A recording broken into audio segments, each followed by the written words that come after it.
Neci Love Harmon here of Whatsshecreating Enterprises, and today I will be showing you the parts of the Brother XM2701 sewing machine. So let's get started. Let's start at the top of the machine. Now this is the spool holder here.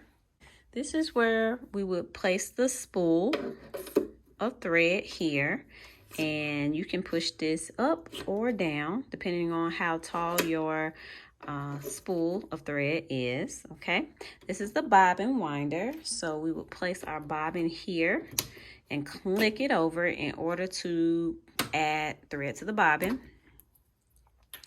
This is the stitch length dial. You can see you can make your stitch short or lengthy. 0 or is the shortest. 1 through 4, you know, is a long stitch, like a basting stitch. So I usually keep this on 3. All right. This is the stitch width selector. You may choose 0 for a straight stitch or up to 5 for a wide zigzag stitch. This is the tension dial, and you usually keep this on, we usually keep it between 3 and 5. Because that's the manufacturer's guide for you. So keep it between 3 and 5. This is the guide that tells you how to start winding the bobbin, and it gives you the directions. And then 2, 3, and 4 show you how to continue to wind the bobbin in order to put thread on it. This diagram shows you how to insert the top thread through the machine. These essential pieces are for threading. Okay, let's keep moving forward. As you can see here, there are over 27 different stitches. And the way that you go to these stitches is you turn the stitch selection dial. And 0 through 14, or the black stitches, are basic stitches that you can do with pretty much any type of fabric. Number 1 being the buttonhole, and then a straight stitch, zigzag, and then other types of zigzags and decorative stitches. The purple stitches are the stretch stitch function. So if you are sewing on knit fabrics, then you could use this. 15 being a very, very strong reinforced stitch, a very strong zigzag stitch, and then other zigzag and decorative stitches. Okay.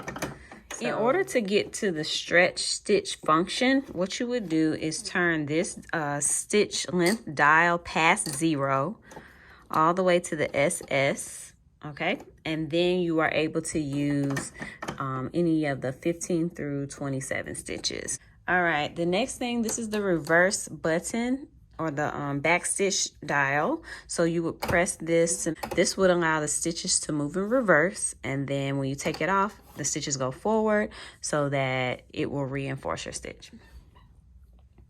Now, if you can see here, there are some small guides. There's a 2, and there's a 3, there's a 5.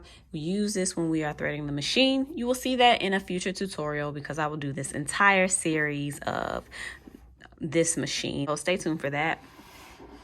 On this side, this is the manual hand wheel, and if you look here, as you turn it, it makes the needle go down, and then it comes back up. So sometimes you need this when you are starting a stitch, or you may need to stop and pull the needle out, so that's how you do that.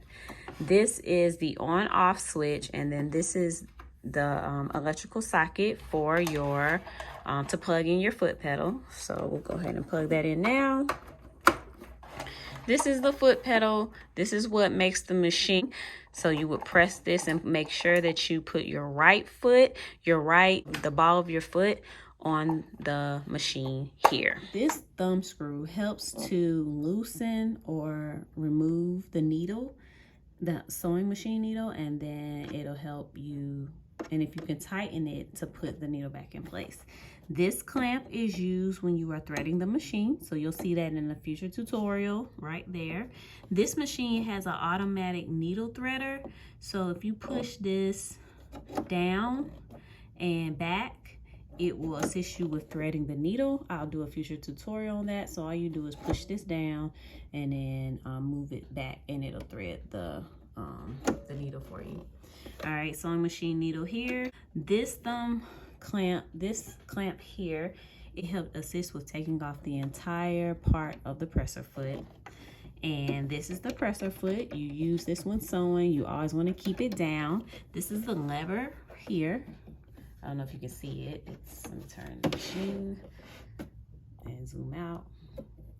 Here's the lever here. This lever puts the presser foot down and lifts it up. You never want to slam it. You always want to put it down lightly as such and pull it up. Now, if you look at the needle plate here, there are numbers here.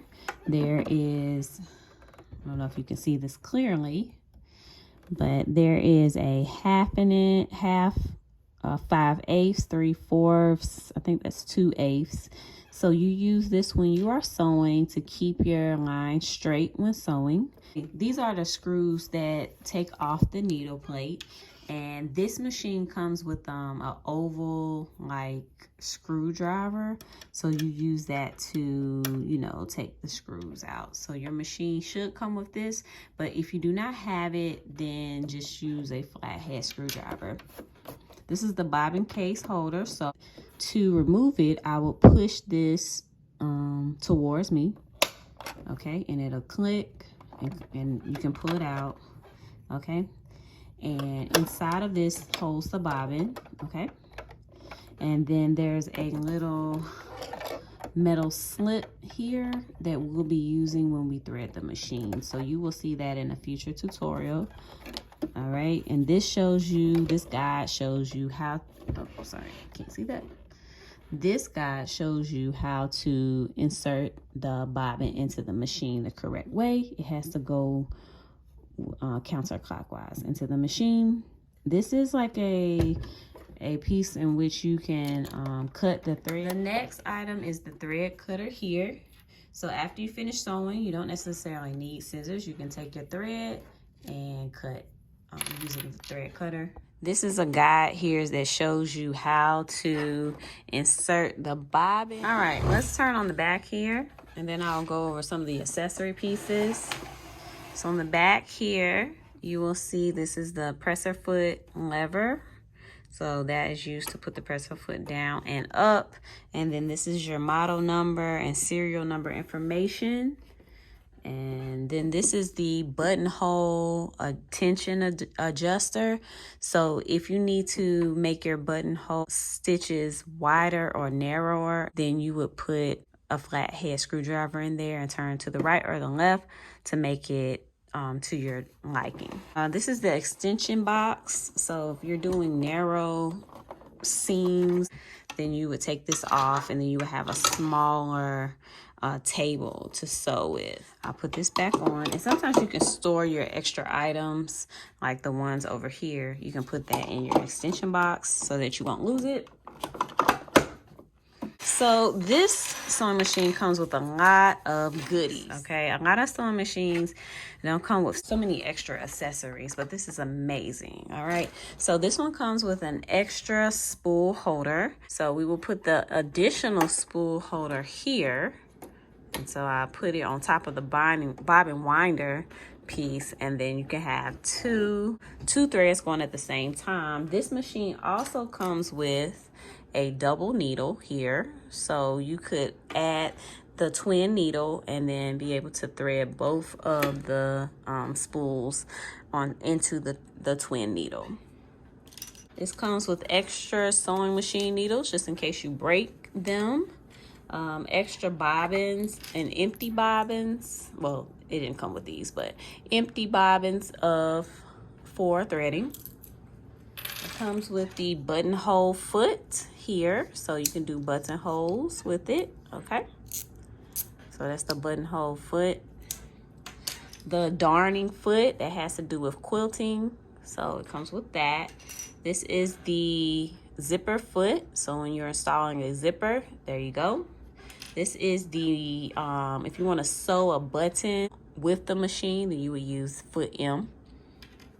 This is the blind hem foot. So you would do that when you are doing blind hems. And that is foot L. And then this is the the narrow hem foot. So when you're doing a very, very narrow roll hem, then you could use this foot. And that's it. Thanks for watching this tutorial. Subscribe to our page, like us on our socials, sign up for the email list that's in the description tab, leave us your comments and video ideas, and happy sewing.